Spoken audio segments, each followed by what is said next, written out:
May ilan na pag-umibig, gagawin ang lahat, masunod lang ang kanilang nararamdaman.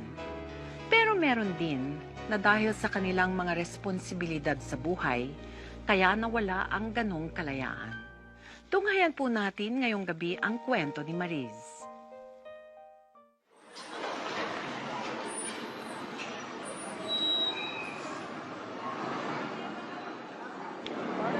Kami ni Andre yung nakaraan. Pare, sarap. Nalasing kami. Pare, chicks, oh. Miss! Hi, miss. Pwede mo makipagkaibigan? Miss, dali lang. Makikipagkaibigan lang naman, eh. Hoy, hindi ako aso ha, para sutsutan niyo at sipulan. Kung gusto niyo ako makilala, pues, pumunta kayo sa bahay ko, magpakilala kayo ng maayos doon. Tara, pare. Suplada naman nito. Tara.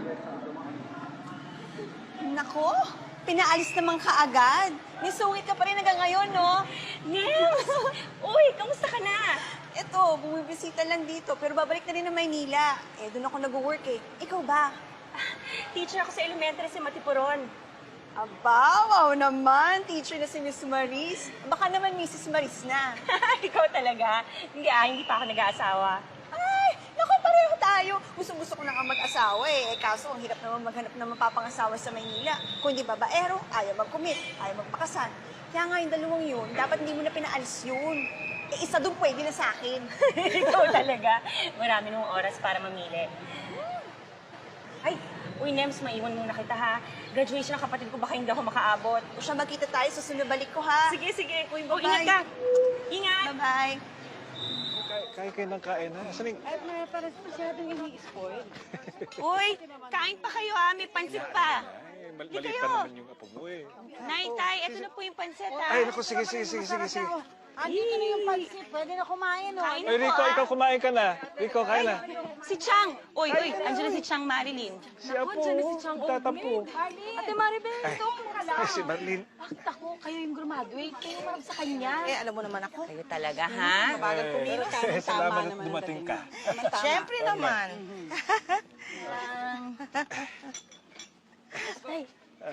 Congratulations, Redentor. Milo Jean. Naku, Maris, binabati kita.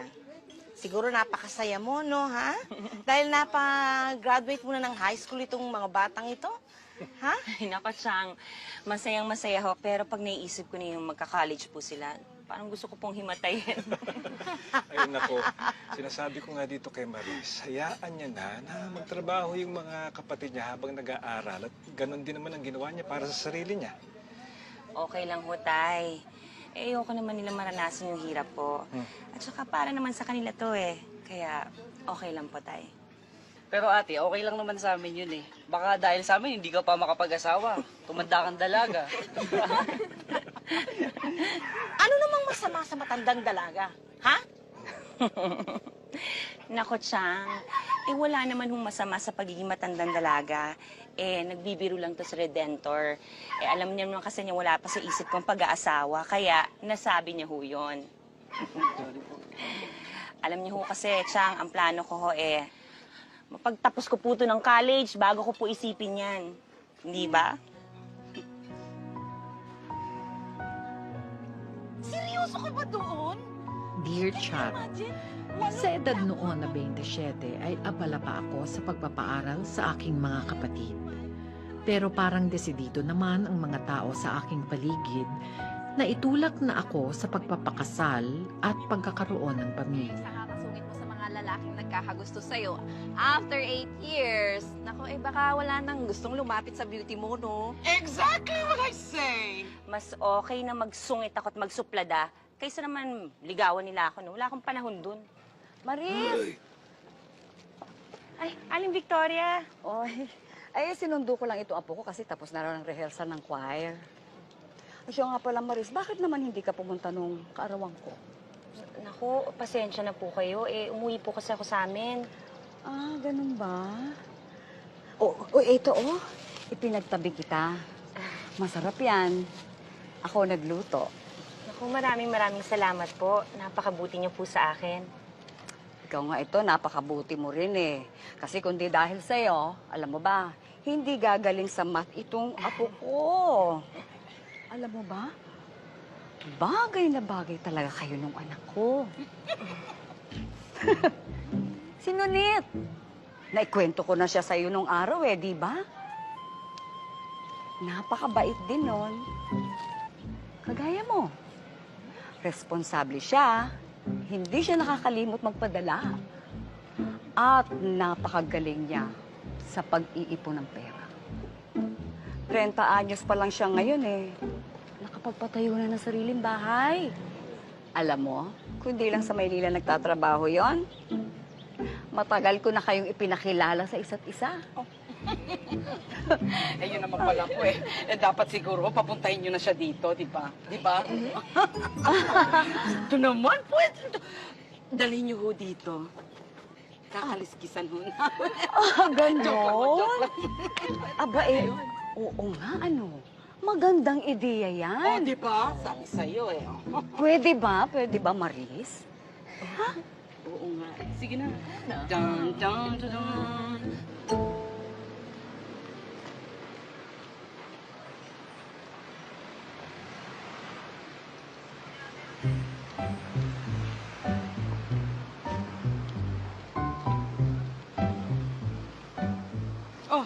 Ayan na si Maris. Ba't ganyan itsura mo? Meron kasing lalaki doon sa ilalim ng puno. Grabe kung makatingin sa akin Ha? Asan? Andun sa may ilalim ng puno. Wala naman Andun siya kanina Wala nga Hindi natuloy yung meeting kaya pupunta na kami sa klase namin. Halika na.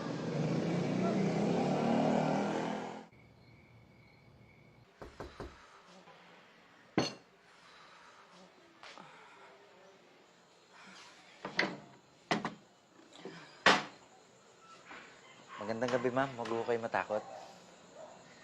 Ako si Nonito Fernandez. Anak ko ni Victoria Fernandez. Ako yung nirereto ng nanay ko. Ikaw yung taga Maynila. Totoo pala sabi ng nanay mo, pogi ka. Ano ho bang akala nyo? Nagsisinungaling yung nanay ko? Halika, pasok ka.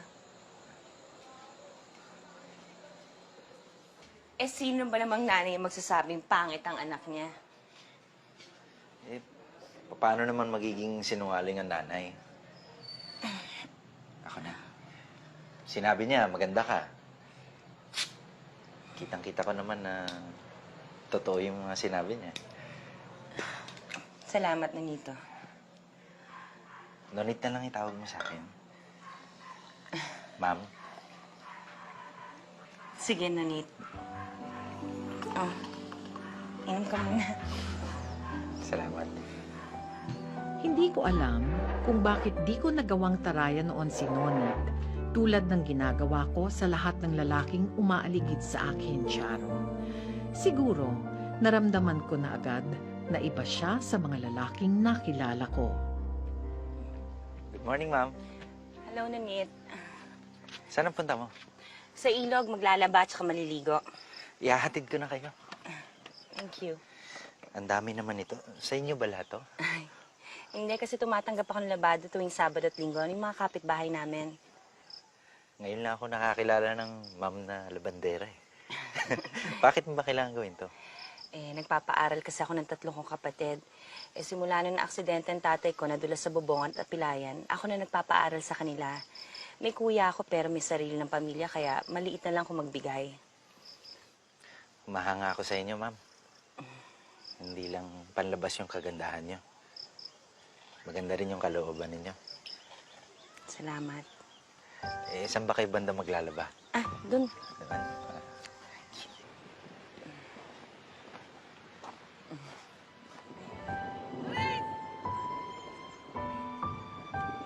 Salamat, Nonita. Sige. Ma'am, Ang formal mo naman masyado, Nonit. Maris na lang. pwede ba kitang maimbitahan magmerienda? Sige. Bukas? Sige. Sige.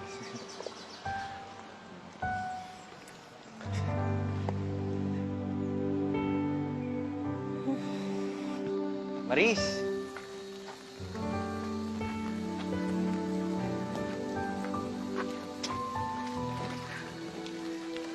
Para sa'yo. Salamat. Ngayon na ako nakatanggap ng ganito eh. Sa ganda mong yan, walang nagbibigay sa'yo. Ayoko kasi magpaligaw eh. Kahit na nasa college pa ako, ang tawag sa akin ng mga kaklase ko, Miss Sungit. Pag alam ko liligawan nila ako, susungitan ko na sila. Kasi feeling ko, makakasagabal yun sa trabaho ko. Eh, yun lang naman ang para sa akin. Pareho pala tayong working student. Ganun din ako eh. Yayo ako ng mga pamangkin ko. Tapos nag-security guard din ako. Awa ng Diyos, nakatapos. Ngayon, okay naman yung trabaho ko sa MWSS. Siguro marami ka na yung girlfriends, ha? Magagalit ka ba pag sinabi kong oo? Hindi. Ba't naman ako magagalit? Wala naman akong karapatan. Gusto ko nang magseryoso eh. Gusto ko nang mahanap yung isang babae na pagbibigyan ko ng puso ko. Yung pakakasalan ko at makakasama habang buhay.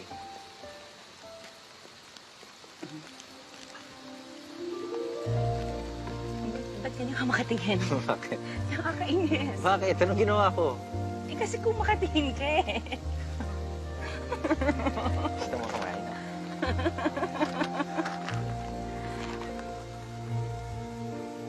Pwede mo ako tingnan ng ganyan.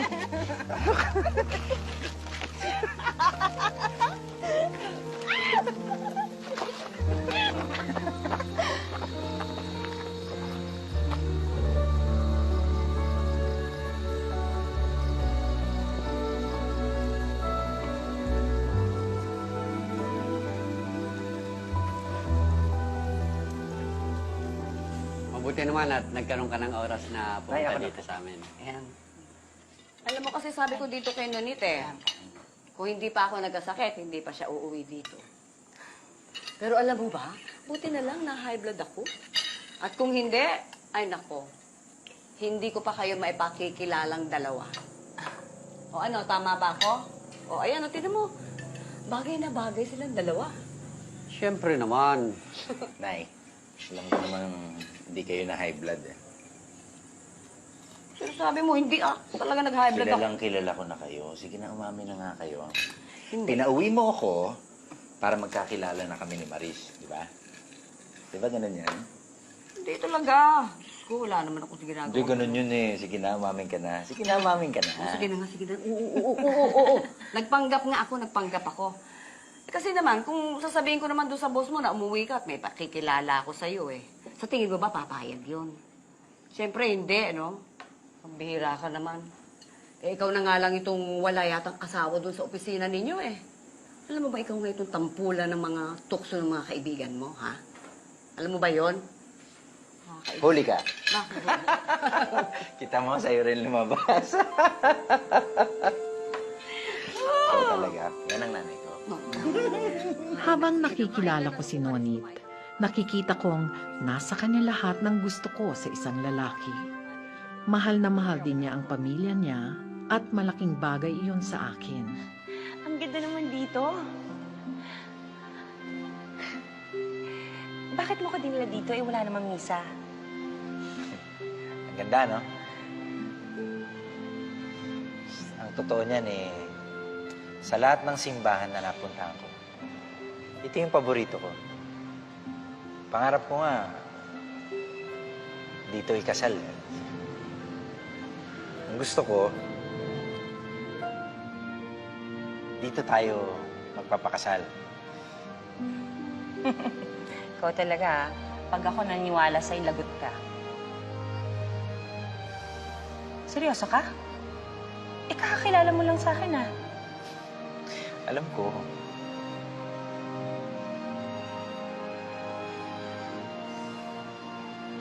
Maris, mahal na kita.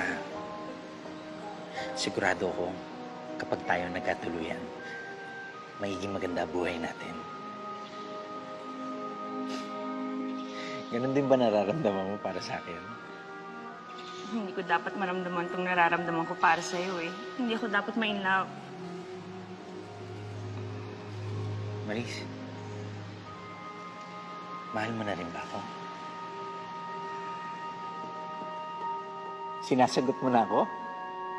Talaga? Yes! Lord, thank you! Yes! Huwag kang maingay. Ano ka ba? Hindi makarinig sa atin.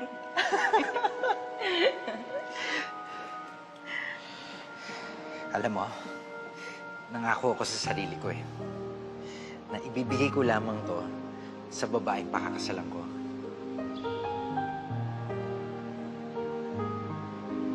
Maris, suot mo to lagi Tapos iingatan mo.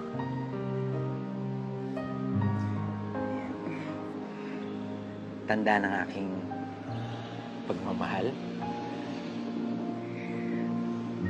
Salamat.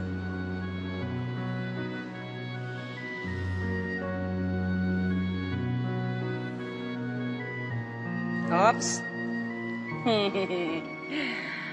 Kahit ilang kwintas pa ang ibigay mo sa akin, mahahalikan mo lang ako sa harapan ng pare pag sinabi niyang, you may now kiss the bride. Sige. Pwede bang yakap na lang? Sige.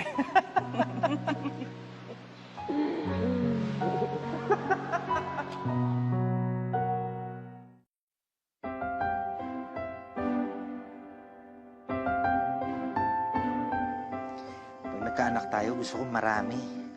Mga 5. Lima? Ang dami naman. Masaya kaya pag marami. Kaya kailangan, para makarami tayo ng anak, pakasal na tayo. Sa 1 linggo, babalik ako ng Maynila. Ang gusto ko sana, bago tayo malis, maplano na natin yung kasal natin. Gusto ko ikasal tayo sa susunod na taon. Nonit, hindi naman kailangan magmadali, di ba? Alam mo naman yung responsibilidad ko sa mga kapatid ko. Wala namang kaso yun Tutulungan pa rin natin sila. Pag-aaralin pa rin natin sila. Iba na yon. Siyempre kapag may pamilya ka na, ang kuya ko ganun Nagkapamilya na siya, sila na naging focus niya. Nonit, mahal ko mga kapatid ko. Pangarap ko makapagtapos sila ng pag-aaral. Kapag nakagraduate na ng college yung kapatid kong bunso, after nun pwede na tayo magpakasal. Kailan pa yun?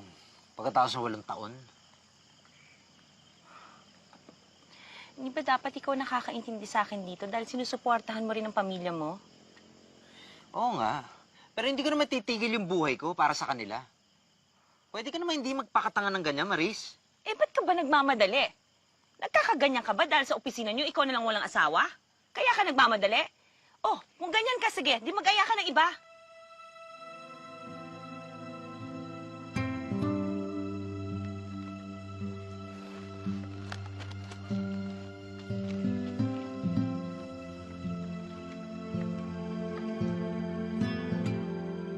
Nung gabing yun, ay gusto kong puntahan si Nonit Charo. Gusto kong ayusin na ang di namin pagkakaintindihan. Pero nagdesisyon akong ipagpaliban at hintayin ng umaga kung kailan siguradong magiging kalmado na siya. Nonit, nakainom ka ba? Ba't ba ayaw mo magpakasal sa akin? Mahal mo ba talaga ako? Mahal naman kita Oo, Nonit, mahal kita. Ba't di mo lang ako pinuntahan kahapon nung nag-away tayo? Yung ba yung tinatawag mong mahal? Nonit, pwede umuwi ka na. Tingnan mo yung mga bata, yung mga estudyante ko, nakatingin na. Yan ang hirap sa'yo Puro ibang tao iniisip mo, yung mga kapatid mo, yung mga ibang tao. Ba't di ka na lang magpakasal sa akin? Nonit, umuwi ka na. Umuwi ka na!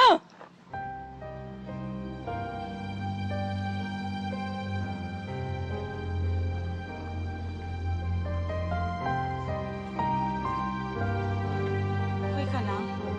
Nangyari? Ah, shh! Umuwi na kayo! Ano ba tinitingin? Ito, kay bata-bata pa Diretso na! Machusero kayo. Ayan.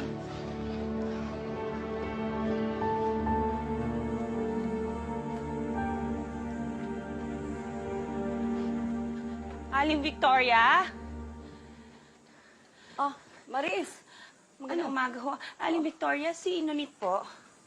Ay, naku, wala na si Nonit eh. Umalis na siya, bumalik na ng Maynila. Ho? Napagalitan kasi namin siya dahil doon sa ginawa niyang skandalo kahapon sa eskwelahan mo. Kaya, ayun, nagdesisyon siyang umalis ng maaga. Teka, hindi ba siya nagpaalam sa'yo? Kailan ho siya umalis?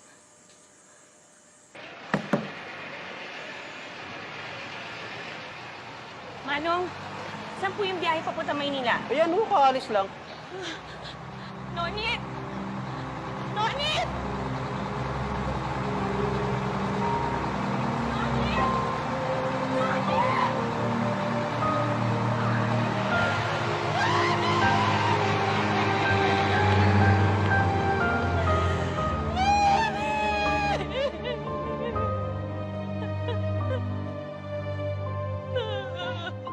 Ang sabi ng mga kaibigan ko, babalik rin siya. Umasa ako. Araw-araw, hinintay kong makarinig mula sa kanya. Pero ni sulat o tawag, wala akong natanggap. Alam kong tinapos na niya ang relasyon namin at kailangan ko yung tanggapin. Hanggang sa lumipas ang 2 taon at nakarating sa akin ang isang balita.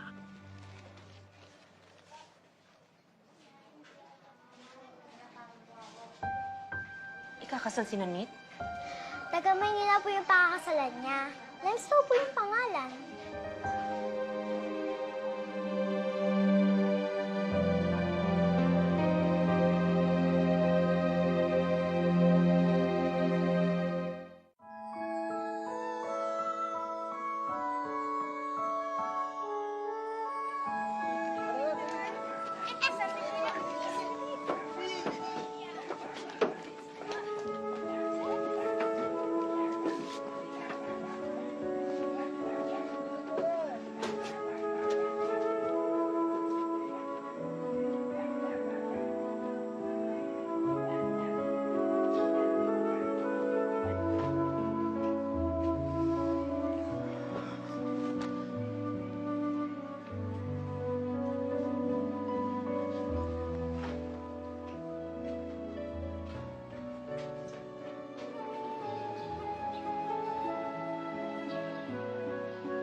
Lems, isuot mo ang singsing na ito. Tanda ng aking pag-ibig at katapatan. Sa ngalan ng Ama, ng Anak, at ng Espiritu Santo. Class, kopyahin niyo muna to, ha? Babalik ako.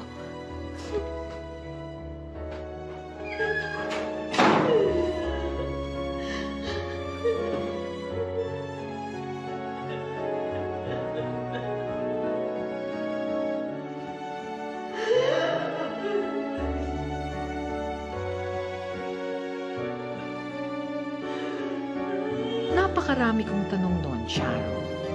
Di ko lubos maisip kung paano nangyaring nagkakilala sina Nonit at Nems.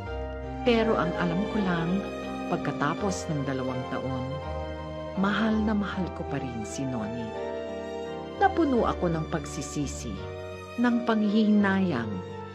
Matapos noon, sinubukan kong tanggapin ang katotohanan at kalimutan siya. Pero sadyang, di ko maturuan ang puso kong magmahal muli. Maris, bigyan mo ako ng pagkakataon.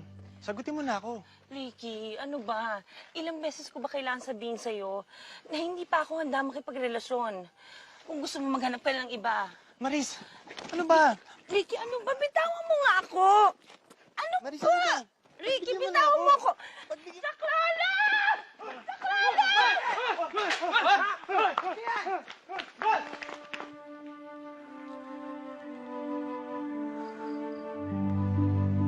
nagtrabaho ako sa Maynila at doon pinilit kong magsimulang muli at kalimutan lahat ng masasamang nangyari sa akin. Maris!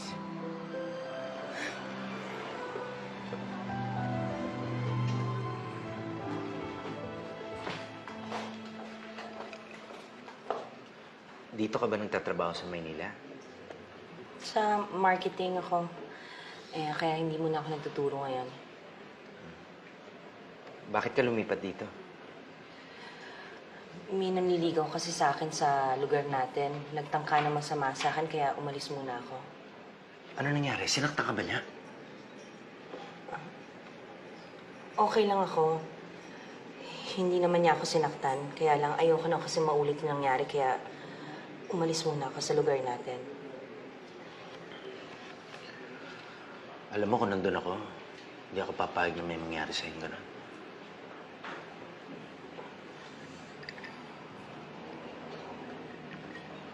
Si Nyams, kamusta?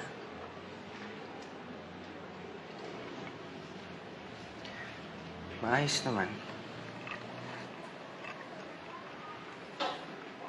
Paano kayo nagkakilala? Dito na sa Maynila. Kaopisina siya ng kapatid ko eh. Walain mo yun, no? Kayo pa nagkatuluyan.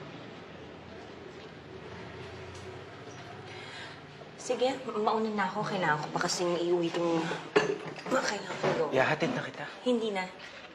Sige na, ihahatid na kita. Gusto ko lang makasigurong ligtas ka.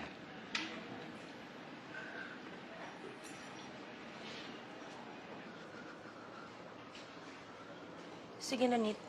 Dito na ako. Salamat, ha?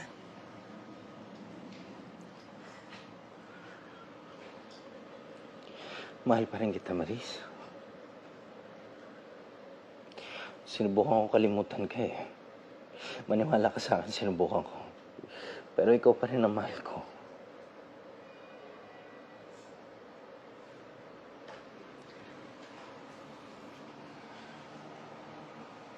Ikaw ang umalis, hindi ako.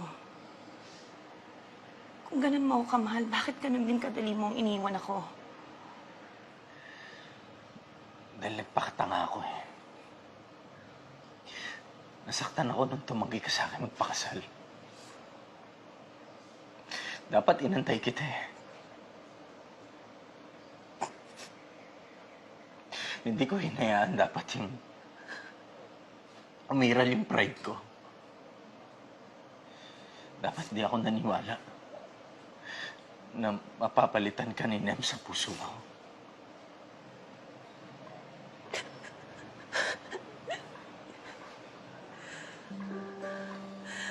Wala kang karapatan sabihin yan.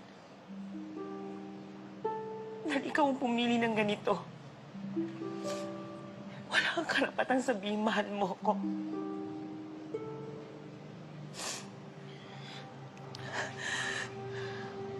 Patawarin mo ako, Maris.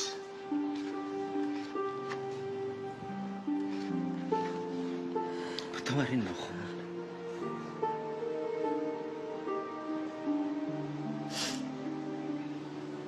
Bumalik ka na sa asawa mo. Maris. Nani! Alam mo, hindi natin pwede gawin to. Babalik ako, ha?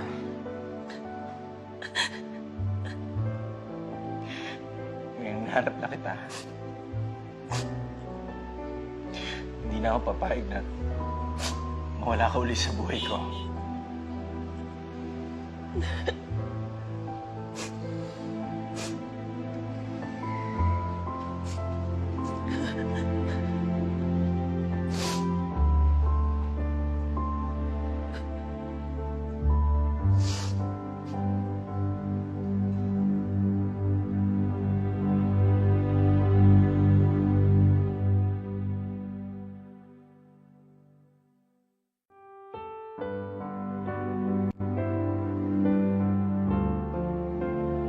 Umalis ho. Oo, biglaan yung pagpapaalam niya na lilipat daw siya ng tirahan eh. Kakaalis nga lang niya. Sayang at good payer pa naman yun si Maris. Sige. Sige.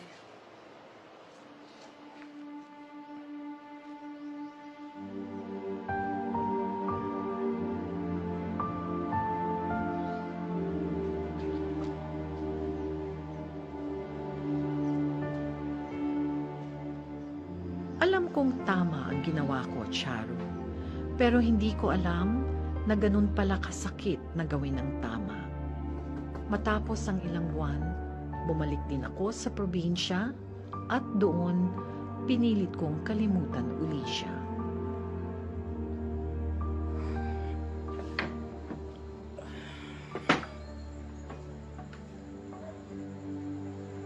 Nunit?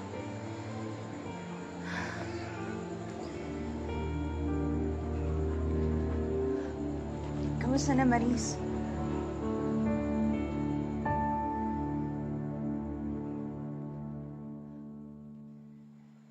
Sandali rin lang ang bakasyon namin dito.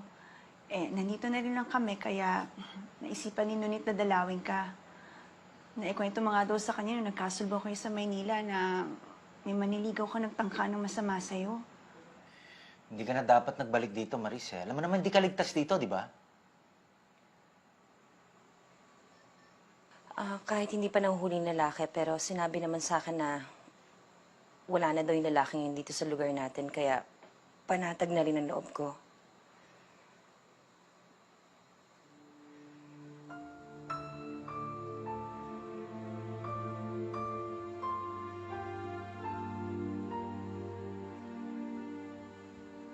Gusto niyo pa na mainom? Kukuha ko pa kayo.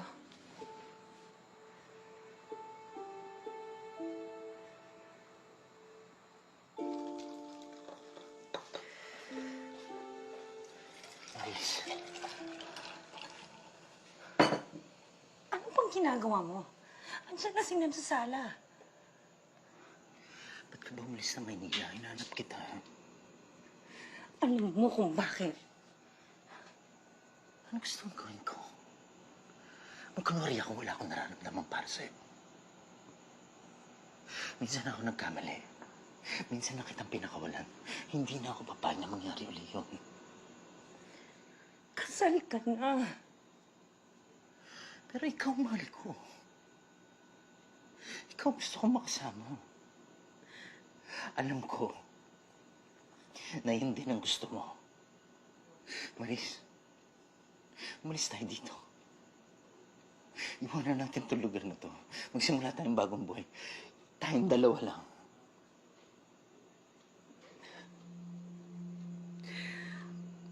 Kung mahal mo ako, hindi mo ako gagawin kabit. Oo. Mahal pa rin kita. Pero sa tingin mo ba, magiging masaya tayo? Na alam kong may nasisira akong pagsasama. Sa tingin mo magiging masaya ka? Nunit, minsan na tayo nagkaroon ng pagkakataon. Tapos na. Kailangan tanggapin na lang natin.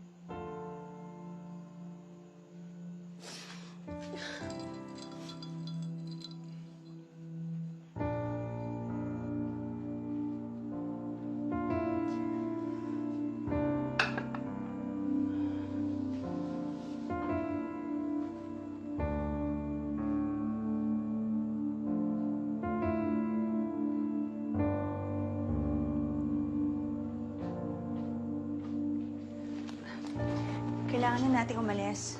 Hindi na kami magtatagal. Sigurado hinihintay na tayo ng nanay mo. Salamat sa pagbisita. Nemes, pakibalitan na ako kay Aling Victoria. Sige, Maris. Sige, Nunit.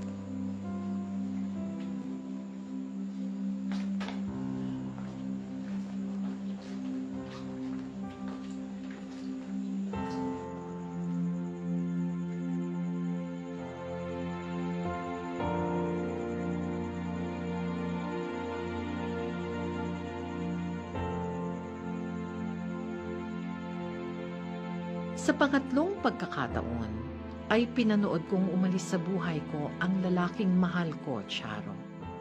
Pero alam kong sa pagkakataong iyon, ay tuluyan ko na siyang di makikita. Akala ko, titigil ang mundo ko noon. Pero nagpatuloy ang buhay ko at paglipas ng mga taon. Di ba dati ka naman teacher? Hindi mo ba namimiss ang magturo? Hindi naman ho, masaya din naman sa simbahan.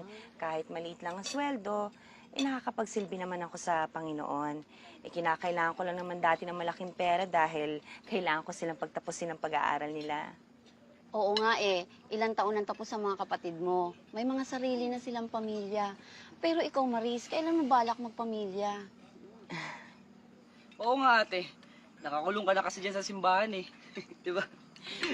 Oo nga, ate. Yan tuloy. Pareho na kayo ni Chang Marlene. Old maid. Huwag na kayong magbiro ng ganyan sa atin nyo. Tay, okay lang naman kay Ate Maris yun. Di ba? Sa tingin nyo, ano bang dahilan kung bakit matandang dalaga ako ngayon?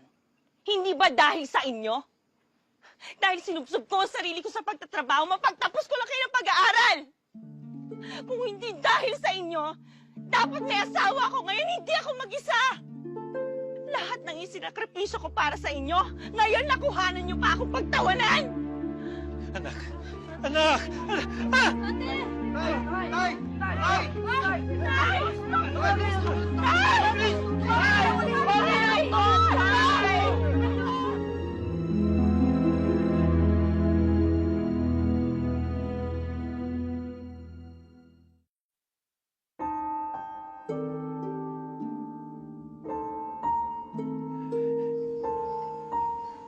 Maris, anak.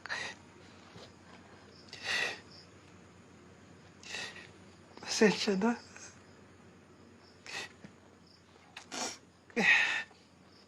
Kung naging malakas lang ako, hindi mo sana kailangang isakripisyo ang mga pangarap mo sa buhay para lang sa pamilya natin.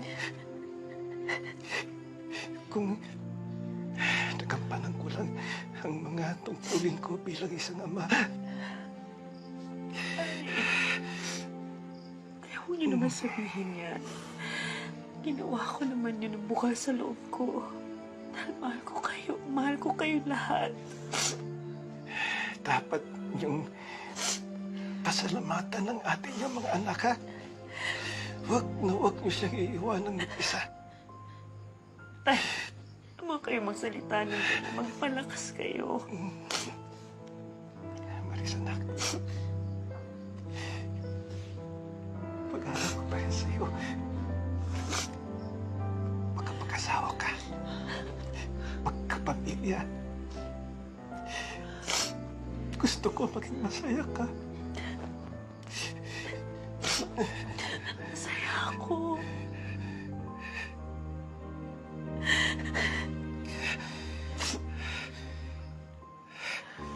Hayaan natin magpahinga ng tatay mo. Pero pagkatapos nun, ay tuluyan ng binawian ng buhay ang aking ama, Charo. Hanggang sa kahuli-hulihang sandali ng buhay niya, ay ginusto niya akong magkaroon ng katuwang sa buhay. Isang bagay na alam kong malabo nang mangyari.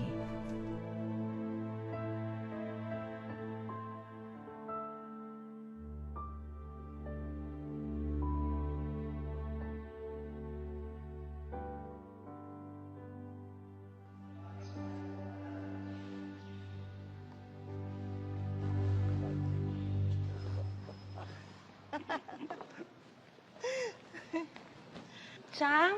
Uy, Maris! Naku! Chang Marilyn.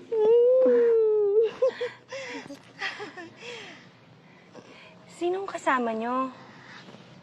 Si June, ang mapapangasawa ko. Magkaasawa ko kayo? Oo. Ka-textmate ko siya. Kaya ayun, nung magkita kami, nagkagustuhan kami, nagkainlaban kami. Mahirap paniwalaan, ano? Ako rin hindi makapaniwala, eh. Nasa edad kong 56, ikakasal pa ako. Ang ibig sabihin, hindi imposibleng mangyari rin sa'yo. Ay, sandali. Pakikilala kita. June, excuse me, Father. Excuse me, Father. June, siya ang pamangking ko, si Maris. Hello. Oh, siya si June, ang Hello tiyo po. mo. O sige, anak ha. Marami kaming aasikasuhin eh, ha? O sige. Excuse me. Sige po. Father, alis na po Father, kami. excuse me. Yeah, ingat kayo.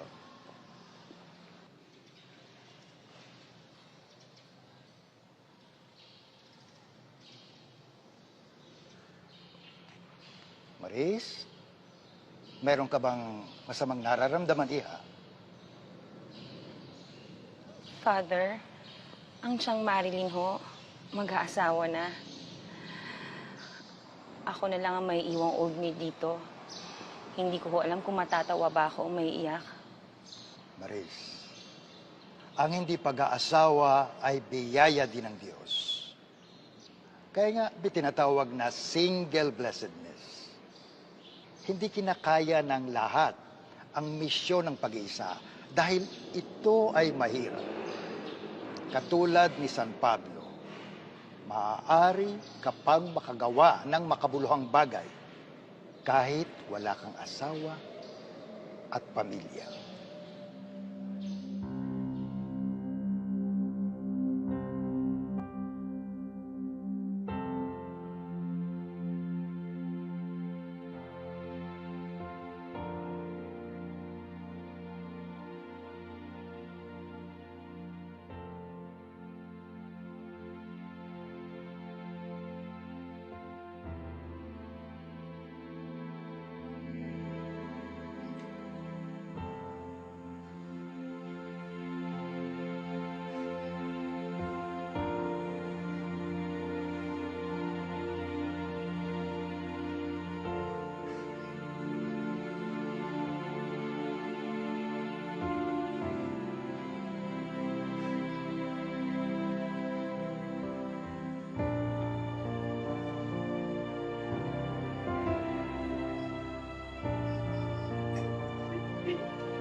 Ito, Father, ayusin na po namin yung opisina ng simbahan. Sige na. Okay. Oh, Maris, Father, mayroong lalaki kanina naghahanap sa'yo dito. po, sino ho? Nobyo mo daw dati? Kanina andito eh. Saan ba yun? Ah, ayun. Ayun siya.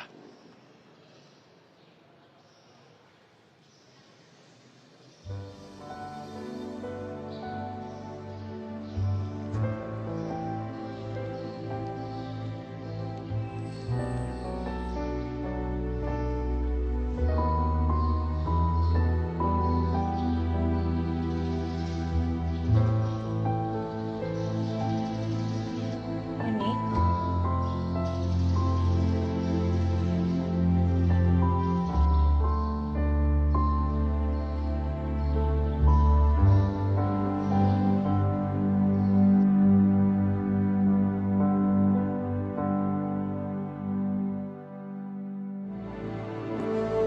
Maaari kang manalo ng 300 pesos cellphone load or 10,000 pesos cash sa MMK Text Mo Title Mo promo. Ano ang pamagat ng episode ngayong gabi? I-text ang MMK space title ng kwento at isend sa 2366.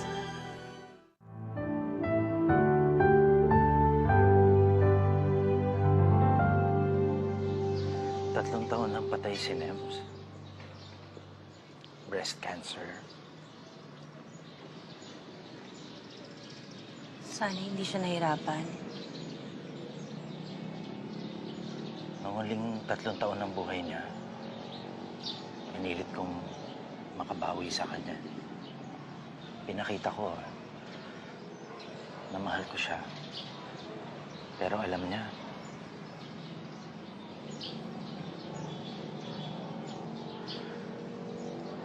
na ikaw pa rin ang mahal ko, Maris.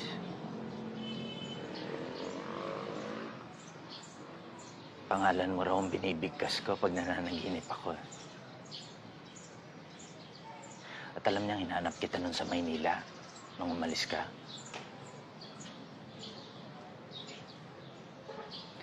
Maris, alam mo, 3 taong kong pinigilan ang sarili kong hanapin ka. Pero kahit minsan, di ka nawala sa puso ko. Di ka rin nawala sa isip ko. Ngayon nga, natatakot ako eh. Baka huli na ang lahat, baka huli na ako. Nag-asawa ka na ba, Maris?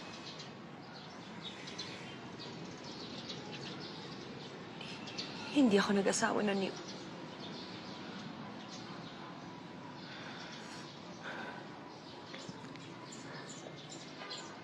Maris, mahal na mahal pa rin kita. Mahal na mahal pa rin kita. Pwede mo ba akong pakasalan?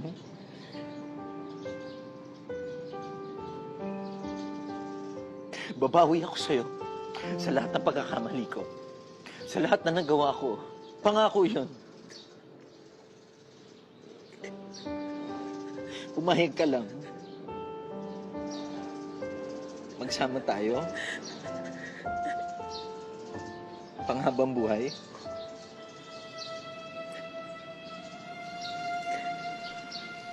Ano niya?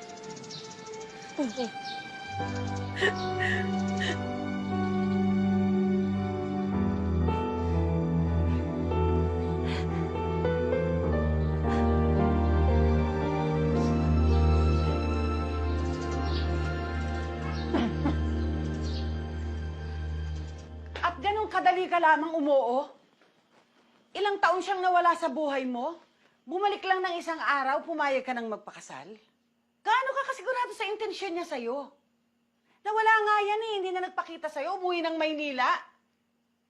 Nay, may 2 anak yung tao na hindi niya pwedeng matagal iwan sa Maynila.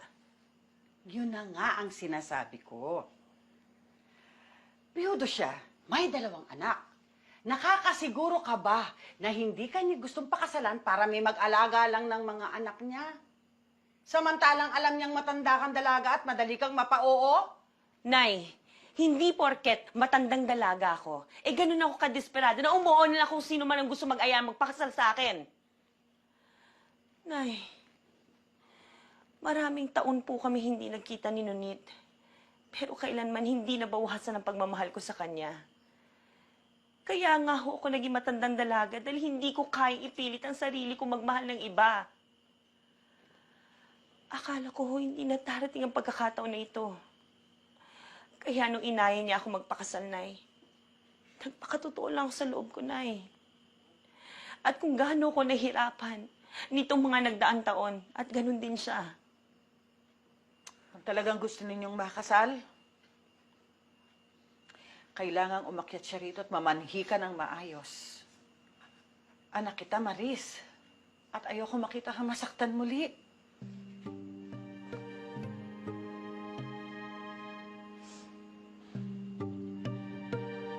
Baka hindi na yung dumating.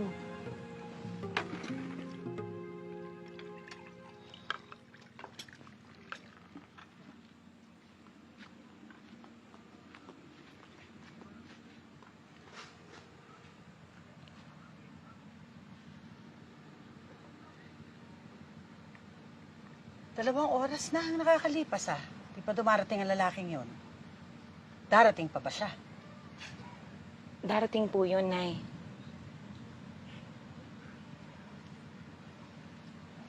Sige.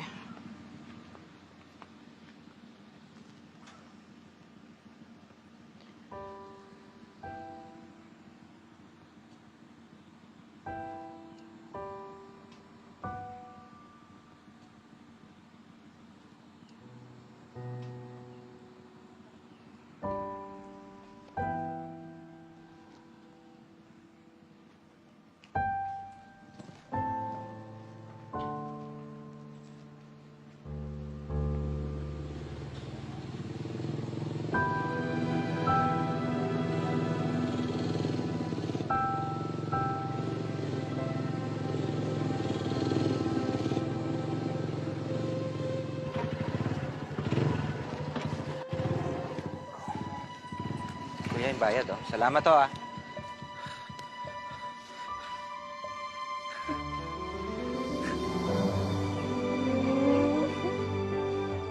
Pasensya na, naligaw ako eh.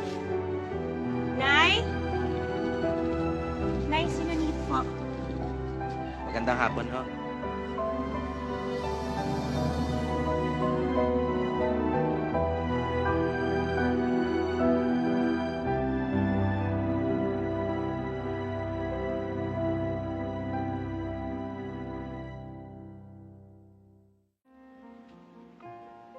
Minsan mo nang sinaktan ng anak ko. Kaya hindi mo ako masisisi kung pagdudahan ko man ang mga intensyon mo sa kanya. Biyudo ka. May 2 anak. Ayokong pakasalan mo siya dahil gusto mong may mag-alaga sa mga anak mo. Nay, Naiintindihan ko ho kung meron kayong pag-aalinlangan. Tama naman ho kayo eh. Ako ho may kasalanan kung bakit kami nagkahiwalay ni Maris noon. Pero wala hong araw na hindi ko sinisi ang sarili ko. At hindi ako nakaramdam ng sakit dahil hindi ko kasama ang babaeng mahal ko.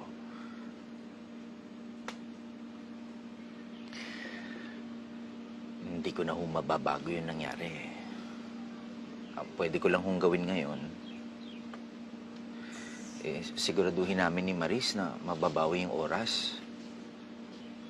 Yung oras na hindi kami nagkasama. Mahal na mahal ko ho ang anak ninyo. Wala ho akong ibang gusto, kundi maging masaya lang siya. Kaya ho ako nandito sa harap ninyo ngayon eh. Kahit ho, natatakot ako. Nangangatog nga ho yung tuhod ko eh. Ang alam ko lang ho, tunay na magiging masaya si Maris sa pagsasama namin. Kung meron ho kaming basbas na galing sa inyo,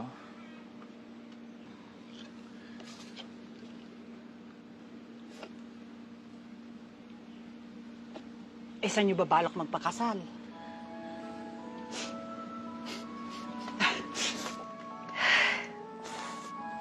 Melanie, bakit? Bakit? Wala ho. Ang sweet lang kasi.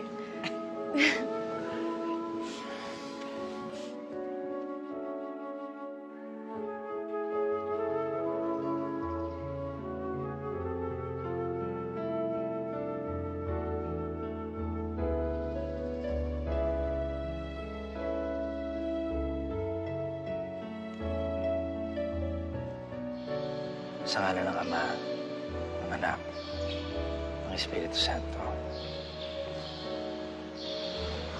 Nanit, kailanman ay hindi kita pagtataksilan.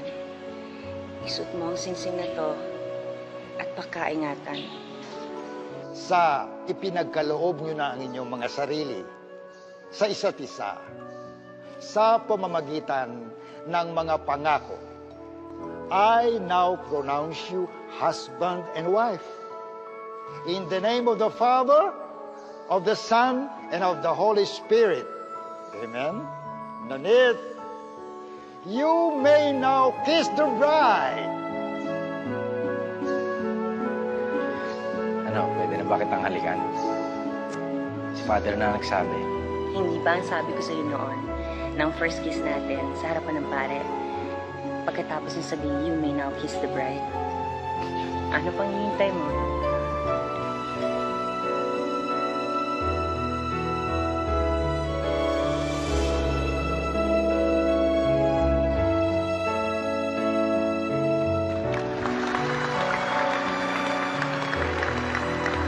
Sa ngayon, masaya kami kasama ang mga anak ni Noni na mahal ko at itinuturing ko ng sarili kong mga anak. Sana ay maging inspirasyon ang aming kwento sa lahat na sadyang may magandang plano ang Diyos para sa bawat isa sa atin. Lubos na gumagalang, Maris. May mga taong masaya at kontento ng mag-isa, habang may mga tao namang masaya katuwang ang kanilang pinakamamahal. Walang tamang formula kung paano tunay na maging maligaya sa buhay. Ang mahalaga, anuman ang iyong piliin, ay maging totoo ka sa laman ng iyong puso at sa iyong sarili. Ito po si Charo Santos. Magandang gabi po, mga kapamilya.